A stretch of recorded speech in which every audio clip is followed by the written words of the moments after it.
Pen music. What's up, folks? How y'all doing today? Oh man, we good. We good. Welcome to Let's Talk Under the Tree. We have Mr. Jerry Urso.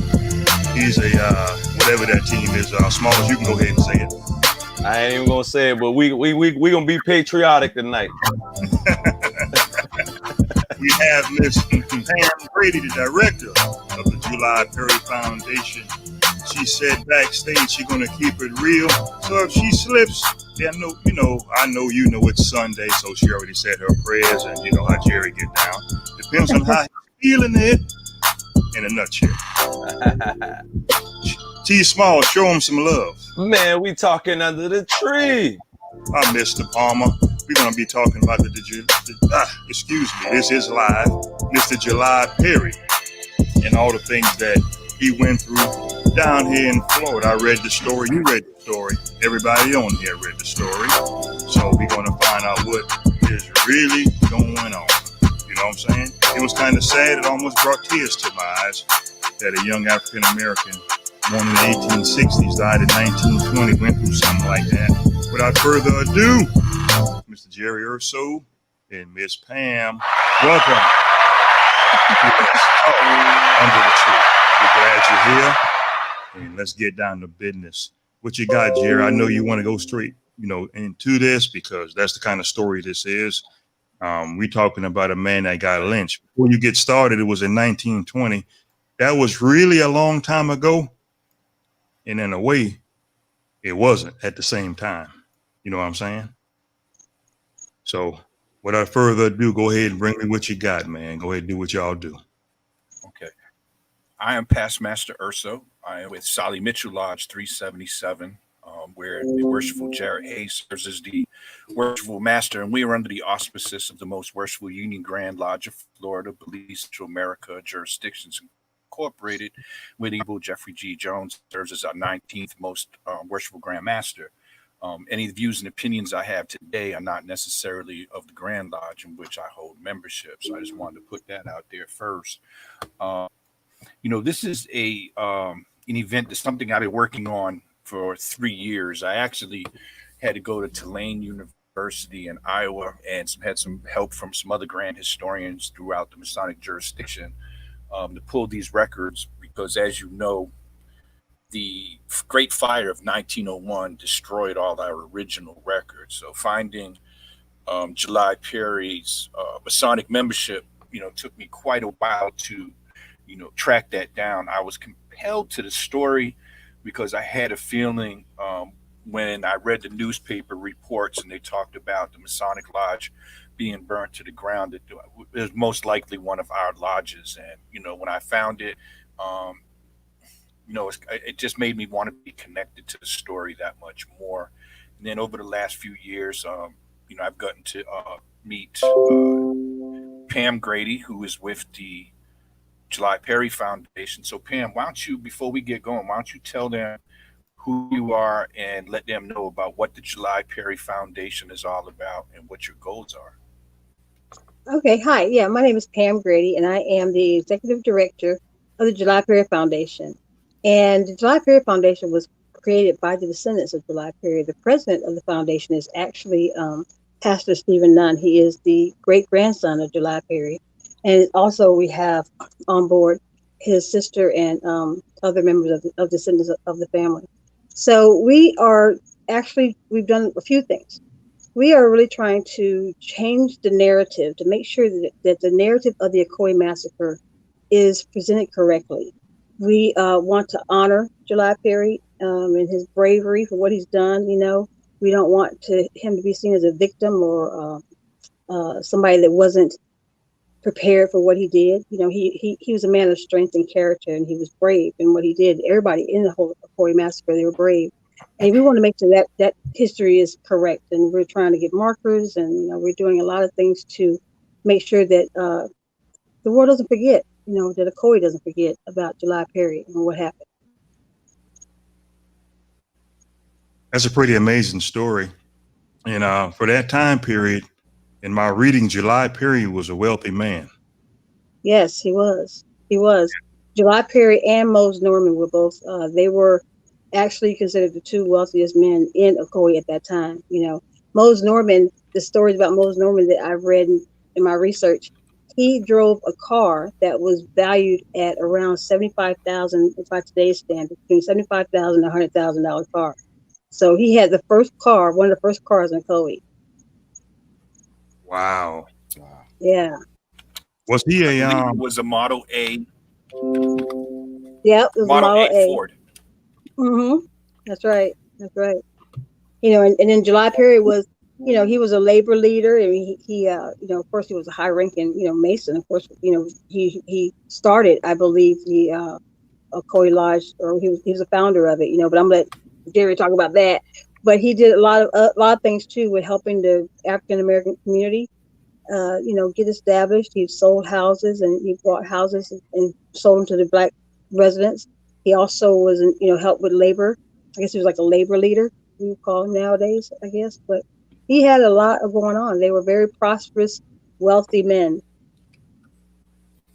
Before you get into it, Jerry, maybe T. Smalls can, piggyback on what I'm getting ready to say. We know race relationships in America is happening right now and way back. But when I read the story, it made me really sit down and think, how could an individual sit down and think of a horrific act to do something like that to people, and to make them think that their race is superior? That was, that tripped me out. We'll give them the right to, take him downtown. I think it was downtown, somewhere down there. Yeah. And hang this man, over foolishness. Go ahead, Smalls. As an example, man, and the only thing he was trying to do is just help the people. And I think it was because back in those days that they was trying to keep the Black voters from voting. And so they made him out an example as to say that, hey, if any one of you Black folks trying to vote, this is what will happen to you. But he was a courageous fella from the story, man, especially from, protecting his friend when they came to get him and everything. So, I mean, the story was just so full of twists and turns, man. And I was just excited to read about it because, this is the first time I've heard about July Perry, man. And I mean, it's an absolutely amazing story. Amazing story. Go ahead, Jerry. This was the powder keg in Florida, and this was the first explosion. Because, after this, you had the Perry riots in Perry, Florida, which I hate when they call them riots, because let's call them what they were. They were complete massacres. That's right. And then another 2 years later, we had the Rosewood massacre. And then you started having, Florida was leading the nation in lynchings during this period, especially after Red Summer. And, what's amazing was I had spent last Friday, with the curator on between a conference call of the Warren G. Harding Presidential Library that's getting ready to open. And, I've heard a lot of things about Harding, and I did not know that the Ku Klux Klan told people in the North that he was a member of the Ku Klux Klan. And then in the South, they used white friendly newspapers that Warren G. Harding was a Black man. So I'm sure you've heard some of the rumors about Harding's heritage. And actually, both rumors were started by the same people to destroy his presidential campaign. And if you listen to his inaugural address, he addressed these lynchings, because this lynching took place on the presidential election, where July Perry and Mose Norman were in support of President Warren G. Harding. And I found it really interesting that right after this lynching, this lynching is directly responsible for putting the Dwyer Act on the House of Representatives, even though it failed. There's a couple letters going back and forth between James Weldon Johnson and President Warren G. Harding about this. He actually addressed this issue in his inaugural address. He's only the second president to do that, and it was Benjamin Harrison.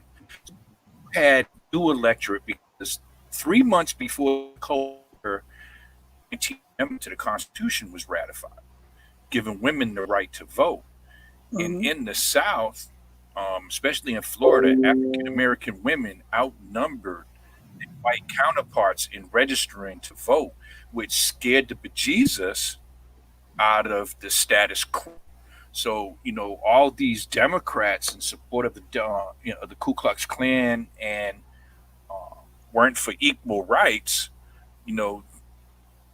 They were stepping up their intimidation. So leading up to this, they had already hung an effigy in Ococee telling people not to vote. So if you ever seen, there's a postcard and it has a man, and it's effigy of someone being lynched, and it says this N-word voted. For 3 months, they were intimidating the people of Ococee while they were simultaneously registering the people to vote. So like as T. Small said, these guys knew what was coming. They, in spite of the fear, they were paying people's poll taxes so they could vote. So if you couldn't afford to vote, most Norman and July Perry were paying their poll taxes. You want to pick it up from there, Pam?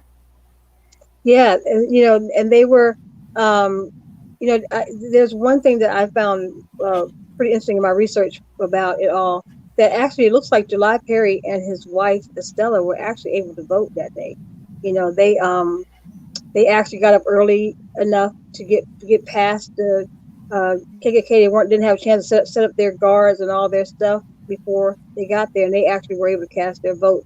Probably never would found record of that vote. I'm sure they burned it or threw it away or did something with it. But that's what happened, and that probably helped fuel the fire with everybody wanting to go cast their vote, and they thought they felt confident that they too would be able to cast their vote as well. And I found another thing, but they, on the day of voting, the Justice of the Peace, his name was Bigelow. Now they had to pay their poll tax to vote, so they had to go before the Justice of the Peace was the one that would collect the tax money, and he went fishing that day. He just all of a sudden went fishing and took off from his job, and so Mose Norman, being that he had a car, it was easy for him to go drive to Judge Cheney's house and pay his poll tax there and tell him and inform him of the events that were going on. Everybody else would have had to ride by horse or buggy, or on foot, and that would have been a journey they could not have made and got back in time to vote. So Mose Norman was a pivotal force. He had the car, so he was able to get there. And Judge Cheney told him to write down all the names, and he was collecting and gathering up who couldn't vote and what was going on, and taking the report back to Judge Cheney. He was working it. He was trying to get it done, and that's why they really wanted to stop him, and that's what really pissed them off. And what made them mad about Mose Norman the most, and that was probably what really started everything. What really surprised me on the whole entire ordeal was this happened in Florida, because we really never think about, something like this. How about you, Smalls? Yeah. You always say the Alabamas, Mississippi, right, and other South Carolina. But when I read the article, I said, ain't no way. This small town, where is it? Like around Orlando somewhere? Where is it? Yes, it's right out. Yeah, it's right outside of Orlando and Apopka. It's a very small town, and it's right there. Apopka and Orlando are right next to it. And Claremont. Yeah, I think it's right there in the Interstate 4 corridor somewhere, further closer to Sanford, somewhere in that area. Somewhere up in there, I'm not sure. Yeah, somewhere in that corridor. We're closer to Apopka and Claremont and Orlando on the west side. We're not that close to Sanford. Sanford's about 30 minutes away. Okay, west side. All right. Yeah. So, but Florida, the Ococee Massacre was bigger than Rosewood.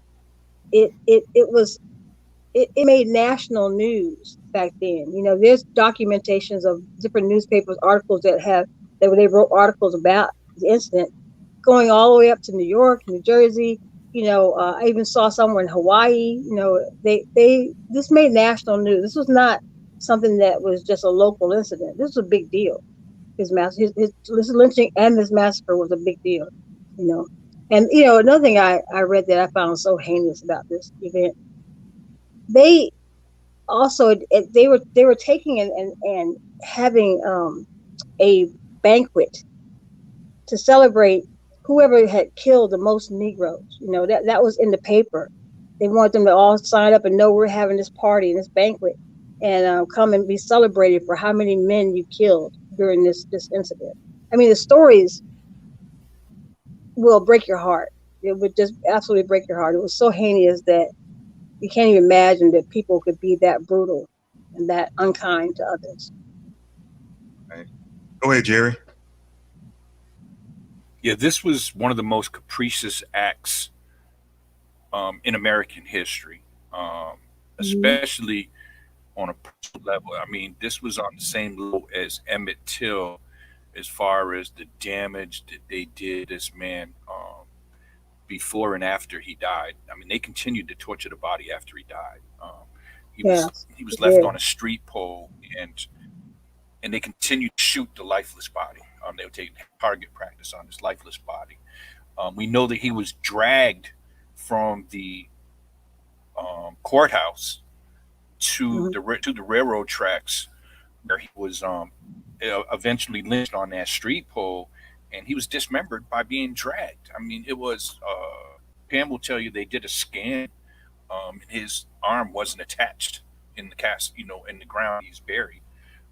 The undertaker had got beaten up for trying to take his lifeless body down prior to his burial. So they ultimately dug the grave, went early in the morning, pulled his body down, put it in the ground, and covered it up before anybody could notice it again. Because I think it was the third day, correct, Pam? It was like January. Yes. November. Yeah, It was November 5th 3rd. when he was finally interred, to no minister, no fanfare, or what have you. He didn't even get a proper burial. He was just basically put in the ground. And the mortician, risked his life to bury this man because he was, a symbol. July Perry was a symbol to the people of Ococee. People aren't going to forget the 125 survivors of Ococee. Never forgot Mose Norman, and they never forgot the name of Julius July Perry. They were heroes to these people, even though they lost everything. July Perry's family initially got $10, and then 4 years later, I think the 9 extended family members got about $124 a piece of land that's worth several $1 million today. A lot of the people enriched themselves by the Ococee massacre because they took all this land that these people owned. And Pam and I, with the Reverend Nunn, viewed the property that he owned, and it was massive. It was a beautiful piece of property. And same thing with Mose Norman. These guys weren't no small truck farmers. They were successful farmers. Mose Norman being a truck farmer and July Perry being a grow farmer. It was a beautiful spread of land he had.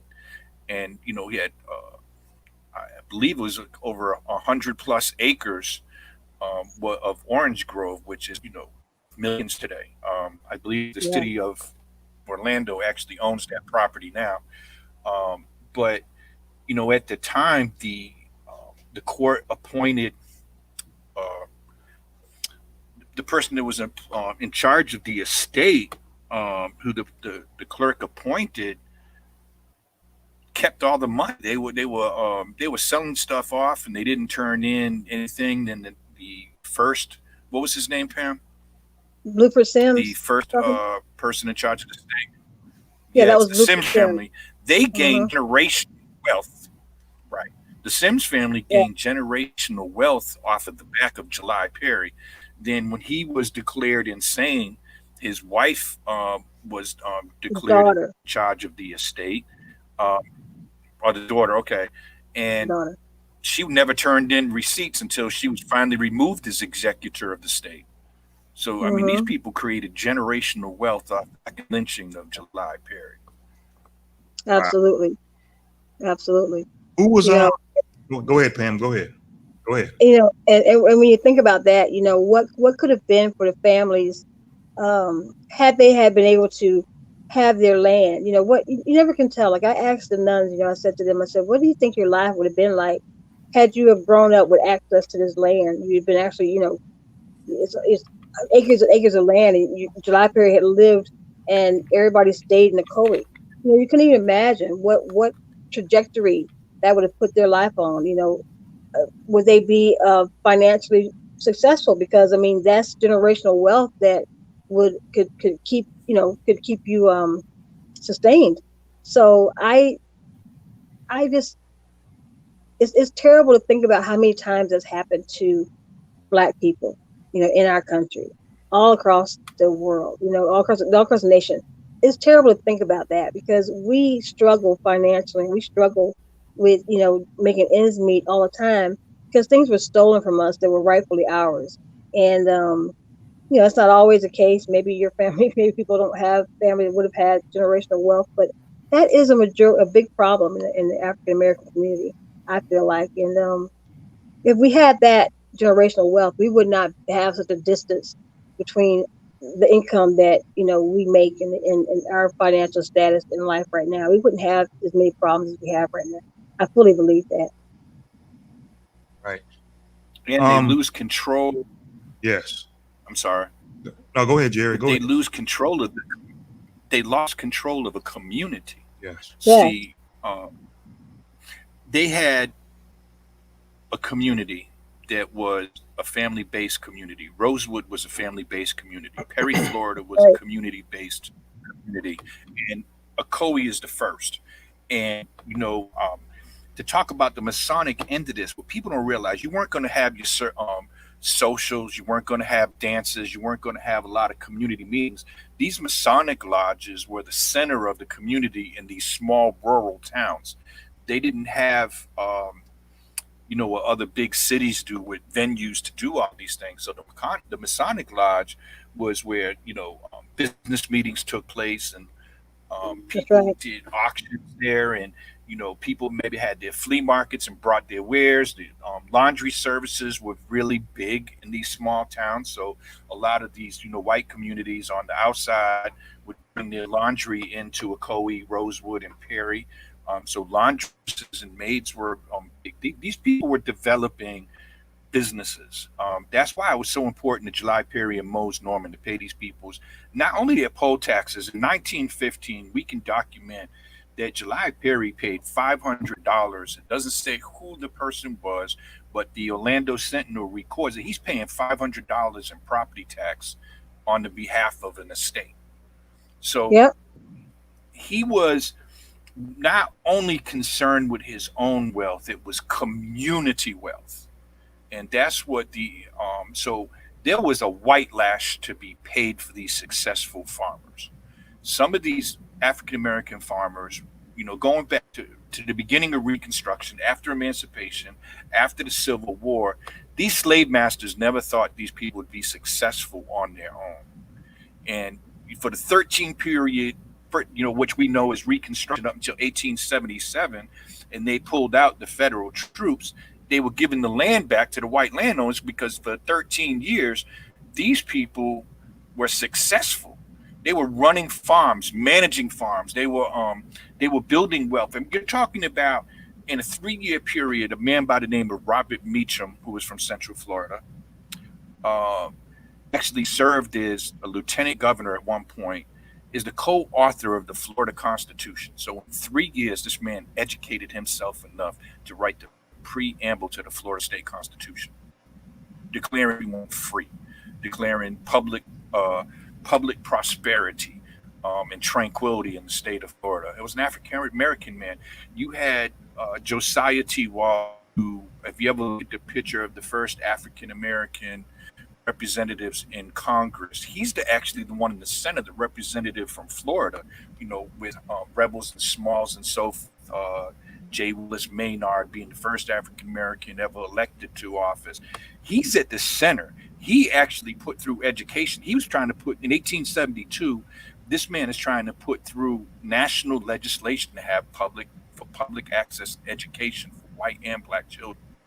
And every time he won an election, he had to face contesting his election all the way to the Supreme Court 3 times. He never finished any one of his 3 terms. And then he would lose the term at the 20th to the 21st month. At that time, they were 2-year terms. So he would lose for 3 months. Election would come up again, and he would win. And then he'd have to go through the same process again. Then they started with the poll taxes, the literacy tests, and then you start seeing African American men being deputized, these United States Marshals here in Florida, to protect people at the polls. So when that wasn't good enough, they came up with the black codes and made it increasingly more difficult to vote. And then you have, the Spanish American War with the Buffalo Soldiers played a major role in the Spanish American War. Then you have these veterans coming back, and then you had World War I, where these guys volunteered to fight, many from Ococee, Rosewood, all throughout the state of Florida. Florida had a large contingent of African Americans serving in part. So when they get there, they're not allowed to serve except for a couple units were loaned to France. They come back as the highest decorated soldiers of World War I.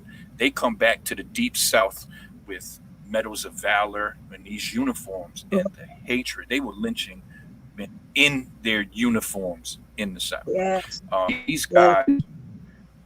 These guys were so proud to serve their country. One of the quotes is, "I love my country, serve my country hard, because if I served it hard enough, maybe my country would love me back."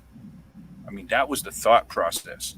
And guys come back to Central Florida in the white lash, and that's what it was. It was white lash. How dare an African American wear the uniform of the United States of America? How dare an African American own a Model A Ford? How dare an African American have one of the most successful orange groves in Central Florida? How dare an African American pay other people's taxes? How dare an African American demand equal and political and civil rights? How dare African American register to vote? And they would have tilted the election. And you think about that, when they outnumbered the white women 4-1, because a lot of these white men were not letting their women vote. So right. Since the 19th Amendment, African American have been the largest per capita voting bloc in America. They vote at the highest percentage since 1919, and there was just so much hatred and vitriol and capriciousness that that July Perry, when Mose Norman ran to July Perry's house to took refuge, I think of that scripture, and you know what I'm talking about. We as Masons, we talk about John 15:13, and it says, "No greater love than this, than he that will lay down his life for his friend." And it was, when I picked up the soil sample on my hands and knees last week, it was an emotional experience, because I went to the exact spot you mentioned, and I took a soil sample because I think that soil needs to stay at the Grand Lodge on 410 Broad Street. We need to have a tie to this man at our Grand Lodge, that people remember what it took to vote, took to be a brother, to protect another brother from harm. And the fact that this is so much like the Elaine massacre 1 year earlier in Arkansas, where how dare a black man defend his life and his home and family. So when July Perry emptied out that shotgun and took 2 people with him, you had people from every county. They calling it, Negro uprising. They were calling it a riot. How do you riot in your own home, protecting your home where your wife and children are in the house? How do you call it a riot when you are protecting your own property? How is it a right? And they came and destroyed the entire town because it was, how dare you stand up for what everybody else in America has, and you do not have the right. That's why we have to look at what's going on in the current political climate. The more you dehumanize someone, the easier it is to do the act of violence and hatred. So you have to dehumanize people. You had to have those characters. You guys are familiar with the Jim Crow characters. Okay.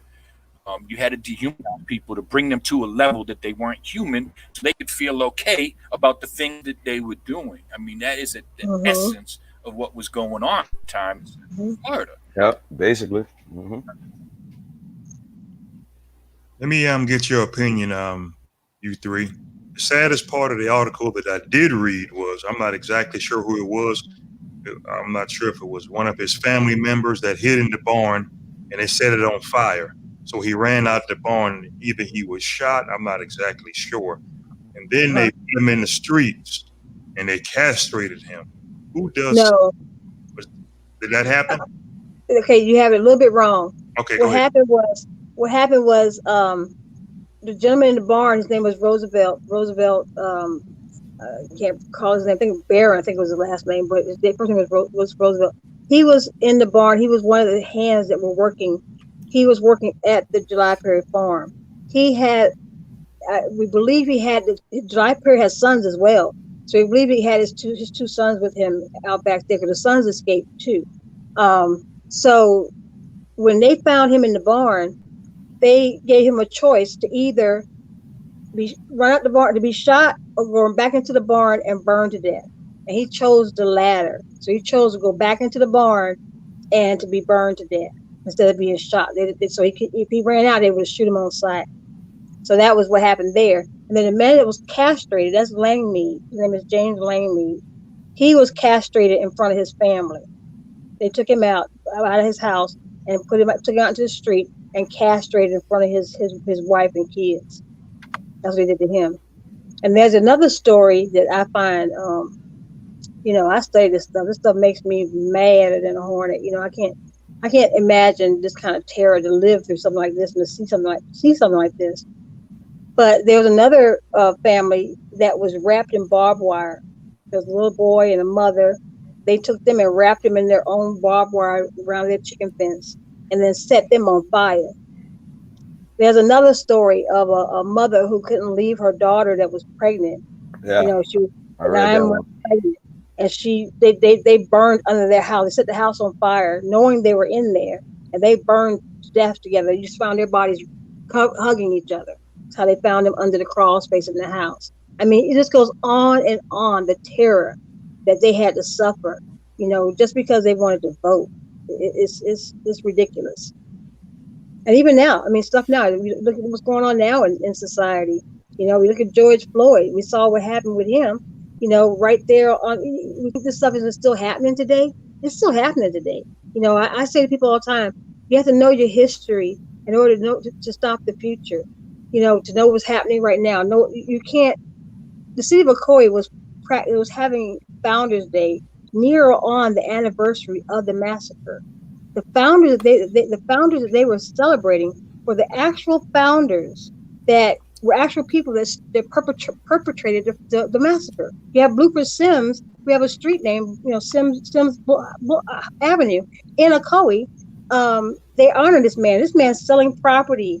He takes over July Perry's property. You have Sam Salisbury, who was a resident of Ococee, and Clive Pounds, and all these people that were they're the founders of Ococee. They're celebrating.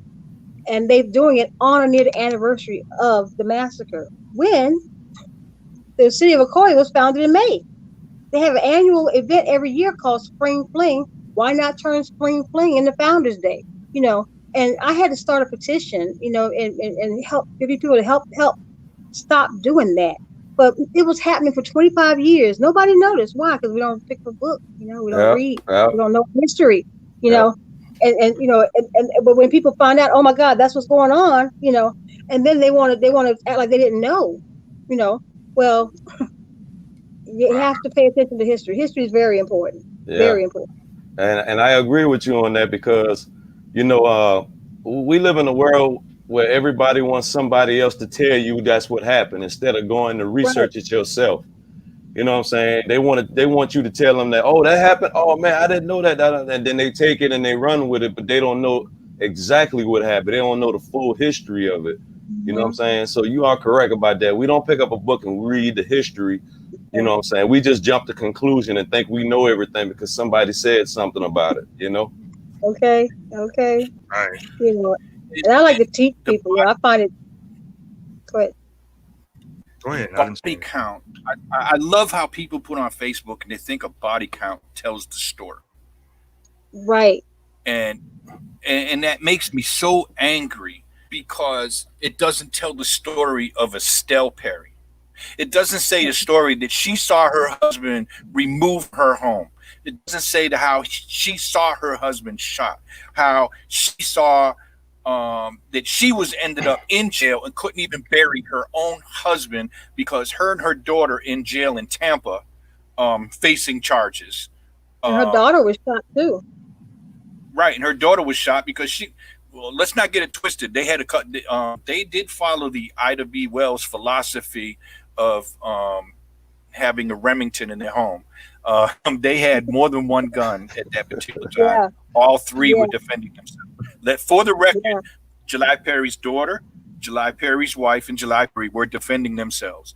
And as the Mhm. great Frederick Douglass said, he believed in the ballot box, the church box, and the cartridge box. So that's nothing that makes me mad. When you see these young kids, it's what Frederick Douglass said. And I hate when you hear people saying things, we're not our ancestors. yeah. It's the most disrespectful thing you could say. If you read the story of Ococee, nobody is facing the threats that they faced 100 years ago. As bad as some people being threatened now or things, they ain't facing the same threats. You know what I'm saying? No. That they faced, No. and in spite of 3 months leading up to the election, they were going to vote for Warren G. Harding for president of the United States. They thought they had an ally. If you ever see the campaign poster, it has. When have you ever seen a campaign poster where it has the president elect, the vice president elect, and it has a larger picture of Abraham Lincoln standing over both with his hands stretched across them? I mean, they were trying to bring back the party of Lincoln at that time. You just had a president who was dying in office, who was probably the most racist president in our history. Andrew Jackson and Woodrow Wilson, probably a tie. The first movie shown in the Wilson administration is Birth of a Nation. So you had an ally in the White House. You had catcalls coming from the White House. You had dog whistles coming from the White House, and they were answered by the Ku Klux Klan.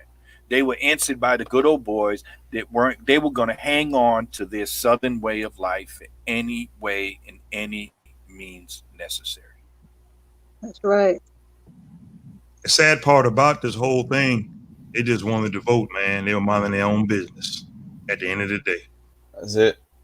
I'm gonna put up a picture, y'all can, discuss it. Jerry, you look like you had a nice little Easter suit on this picture right here. I like Yeah, look at that. Look at that. I got to put my glasses on to see that. Okay. Yeah. Got on some Stacey Adams wingtips. Who y'all with on this picture right there? Those are Maddens, okay? Okay, my bad. And that's a Louis Vuitton jacket. Let's get it straight, okay? All right. Pam, go through the picture right to left. Okay, that is Larry Brinson, the city commissioner of Ococee, in that picture, and then we have brother. Now Larry Brinson is the second African American city commissioner elected to the city of Ococee. I worked on his campaign, and he won by 10 votes. So, and Commissioner George Oliver is the first. So there's only 2 African American city commissioners in Ococee. Then we, of course, have Brother Urso, and that's myself. And then next to me is Pastor Nunn. That's Reverend Nunn. He is the great grandson of July Perry. So that's July Perry's great grandson right there. And then you have That's July Perry's great grandniece, Pastor Nunn's niece. And then next to her is her mother, and that's Janice Nunn, and she is July Perry's great granddaughter. And then that is Mayor Demings with us, and we're all touring the History Center. Mayor Demings is Orange County mayor, and we're touring the History Center in Orlando, right by the marker that was put there in 2019. And that was a fun night. According to the marker, you talking about the marker where he was hung at? Yes. Yeah. The marker is near the place that the jail was at. It was not where he was hung. He was hung, they drug him from the jail and hung him down by Judge Cheney's house. But he was in a jail that was right there. Yeah, about 6 miles away. He was in a jail that was right there by Wall Street. There's now they have bars and restaurants built where that jail was located. But they right by it's within, I mean, what, maybe 100 yards from where the jail was. I want y'all opinion, and Jerry, I'll get back to you.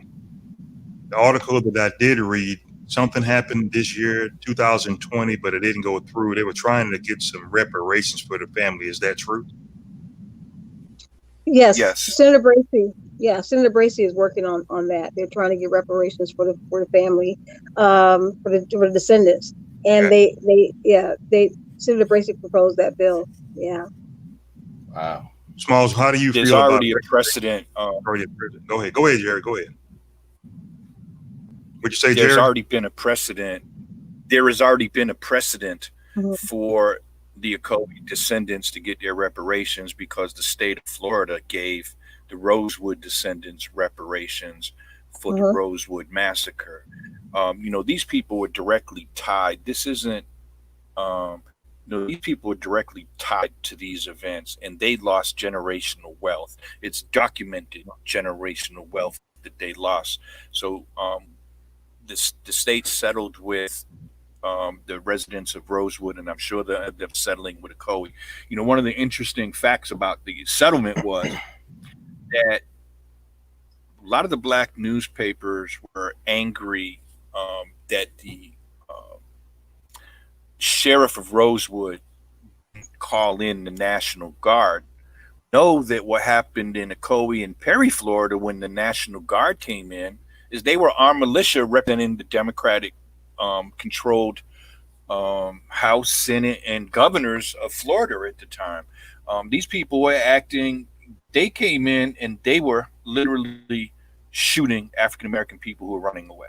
They were a militia to support the Ku Klux Klan. Let's just call it what it was 100 years ago. So when the sheriff of Rosewood didn't call in the National Guard, it was like, thank God, it would have probably been a worse massacre than it was. Wow.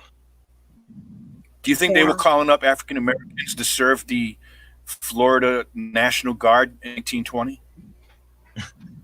I don't think so. Do you think they will legally arm African Americans to defend about it? Nah. Yeah. The Coy massacre is bigger than Rosewood. I find it kind of funny that they try to, when the narrative, they try to change the narrative to say it was only 3 people killed in Ococee or 4 people killed in Ococee. But the number has to be higher than that. I mean, you can just listen to the stories and add up the numbers just from the stories that are verified stories. That the people that were in the house. I mean, you have at least, and then you have 300, maybe 255 Black residents verified in Ococee, and then you go through the census and try to find them, and you have all these people that are unable to be found now. And there's a story with the NAACP reporter, I think his name is Walter White or William White. He went down to Ococee. He was actually a Black man. He could pass. He was very, very light skinned, so he could pass for white. And he went down and pretended to be, a white man, and he asked a lot of questions, interviewing people about that. And there was one man that said that he killed as many as 17 Negroes. He used the N-word, and he was bragging about that. Now, that's just one one guy, you know. So the number, we may never know how many were killed, because even with the census, that's not exactly accurate. You know, there might not, that a lot of black people weren't counted, you know. So we may never know how many were actually killed. It definitely was way more than 3 or 4. Yeah. I was biting my tongue, and I said it. I thought the mayor was going to get mad at me, right? So I Mm-hmm. said, when they said only 4 people were documented killed in the massacre, Yeah. I turned around and said, I got kind of angry, and I said, I don't remember Hitler handing out death certificates to the Jews that were killed um, during the Holocaust, but we can say that millions of Jews were killed during the Holocaust. And I said, if we have a Okay. census of 258 people, and that we have 125 accounted for in the following censuses in the state of Florida, it is safe to say that 128 people were missing or unaccounted for Okay. during the Ococee massacre, and that we know Okay. that they were, and we I think one of the I can't think of the name of the, I think it's University of Florida has documented up to 64 where they've actually counted names through family uh, oral histories. That it's somewhere in Mm-hmm. the 60s that they've gone, but there Yep. are some families that is so unaccounted for that you can't even put a number on how many family members they lost, because they were scattered like the four winds after the Ococee massacre. I mean, it took Yeah. years before an African American moved back to Ococee. Yeah, about 1981. I mean, Yeah, they drove them all out. 1981. Yep. Right. That's right. that's a long time, man. Yeah. You know, Wow. and We back have then too, they didn't do, Go wait, ahead. what? Go ahead, we man. Well, back have a then too, special program. we have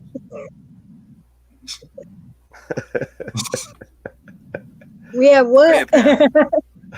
No, it's okay. Go A ahead. special program. We have a special program coming up, Hmm? and on November 7th at 11 p.m. at Greenwood Cemetery, we are giving Julius July Perry his last Masonic rites and proper burial ceremony.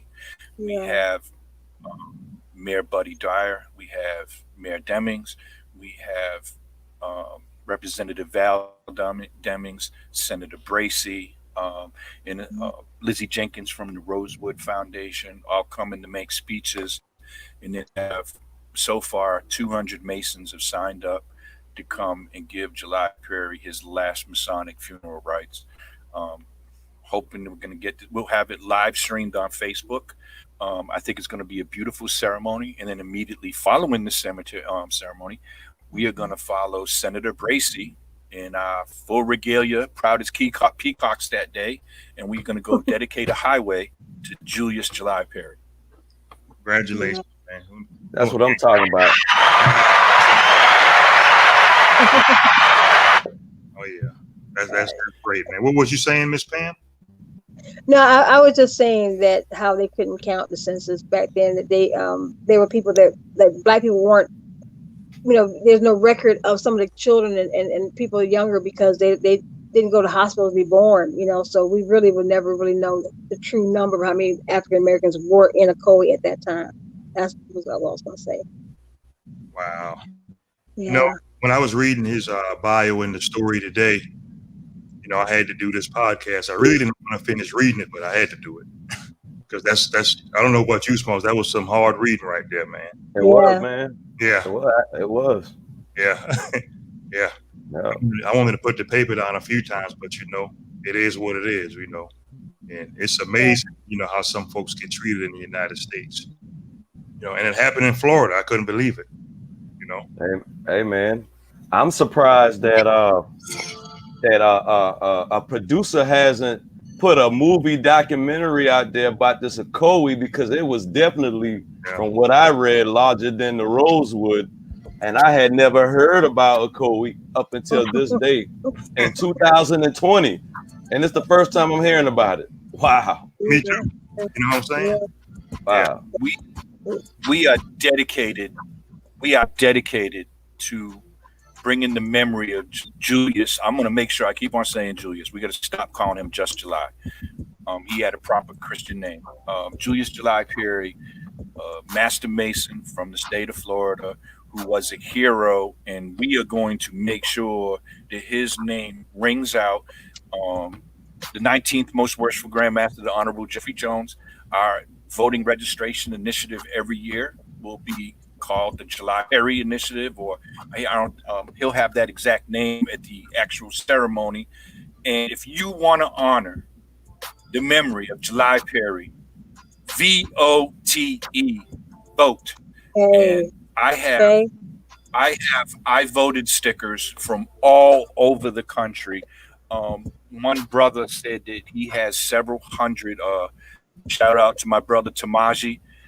He said that he has several hundred I voted stickers coming my way from all around the country of people that voted, because we're going to put it in an urn. We're going to take all these vote stickers and put them in an urn and present them to the Perry family, that this man did not die in vain. As capricious, evil as his death is, his life is going to ring out. His life is going to be a ray of sunshine to all those people who didn't get their rights to vote, that in his honor, his name, we're going to make sure that this name and this story of Ococee gets repeated, lest we don't forget Pearl Harbor, we don't forget 9/11, and we're not going to forget Ococee. Right. That's right. Rest in peace, Mr. Perry. We enjoyed y'all, as always.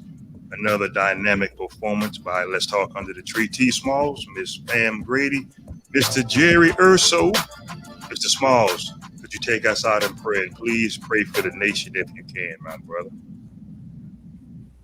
Lord, I want to thank you right now, man, for bringing us together. Thank you for the story, for letting us be informed of the story of Mr.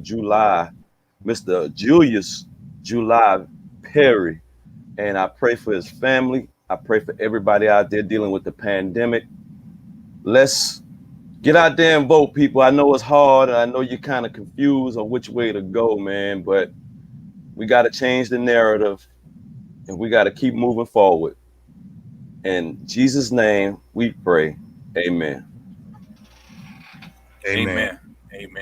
On the side note, Jerry, I think those my shoes you had borrowed on that suit you was wearing. That's why I bloated up on the picture. You're talking about wait. Huh? I bought them shoes. I bought the shoes in February for Grand Session in April, and I never got to wear them. So this event was the first time I even put on those shoes since I. Hey, you put a little crease in them this time, huh? Oh yeah, my pants were creased. I could cut butter with my pants with the crease in my pants now. I'm old school. I don't know if that's true, but we talk about that. We're going to measure the shoe size just to make sure. Oh yeah, man! Don't forget, Miss Pam. Tell them about your business real quick, man. Let them know about your business real quick. Yeah. Okay. Foxy Fitness Studio and Pole is a business that's run by my daughter, and it is in Orlando, Florida, and it helps. It's an all-women facility, and I invite everyone to send their wives, send their partner, and we will help them get Foxy, get fit, and make it do what it do. Oh yeah. We love everybody. Don't forget to wear your mask. Real. Mr. Smalls, we're not going to talk about that tonight. I'm going to find you a special mask that's big enough for you to go around your ears. But tonight we won't get into that too much. But you know the story. Since Miss Pam have the business, he needs an extra wide mask. So he can breathe just fine. But we love everybody. Don't forget to pray, go to work, put your seatbelt on, and Let's Talk Under the Tree. We'll be back in effect at a later date, I'm sure, with Miss Pam and Jerry. And y'all did a good job. And we out of here. Thank you. Y'all have a blessed night. Y'all stay on real quick. Y'all have a blessed night.